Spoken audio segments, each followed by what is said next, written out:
నేను తెలుసా మీకు? తెలీదు. మా నాన్న, ఇంట్రో ఇలా ఉంది, సిబిఐ స్టార్ట్ అవబోతుంది అన్న ఫీల్ వచ్చింది. మా అమ్మ, తెలీదు. మా అన్నయ్య తెలుసుంటాడే. తెలీదు తెలీదు తెలీదు. అయితే నేను ఎక్కడుంటా తెలుసా మీకు? అడ్రస్ కూడా అడిగేశాడు. ఆధార్ అప్డేట్ నడుస్తుందా ఏంటి? నువ్వేమైనా పెద్ద సెలబ్రిటీ అనుకుంటున్నావా అమ్మా నీ డీటెయిల్స్ అని తెలియడానికి? రిక్వెస్ట్ సింపుల్, అయితే ఒకటి లైట్స్ ఇవ్వు. Full confuse. అలా డైరెక్ట్ గా సిగరెట్ కావాలని అడగచ్చు కదా, ఇవన్నీ అవసరమా? ఒకటి మ్యాచెస్ ఇవ్వు.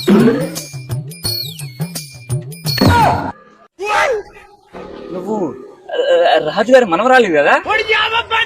తెలుసు, మీ తాత నాకు బాగా తెలుసు. లైట్స్ అడగలేదు, పల్స్ అడిగా. తప్పుగా వినిపించింది అనుకుంటా మీకు. నేను నీ మెచ్యూరిటీ ఫంక్షన్ కి వచ్చా, బాగా పెద్దదాని అయిపోయావు. ఇప్పుడు సురక్షితంగా ఉన్నాను. ఏ అమ్మాయి, డబ్బులు లేదు, పల్స్ రూపాయి మీ తాత దగ్గర తీసుకుంటాలే. తీసుకుంటా అట్లుంటుంది మనతో.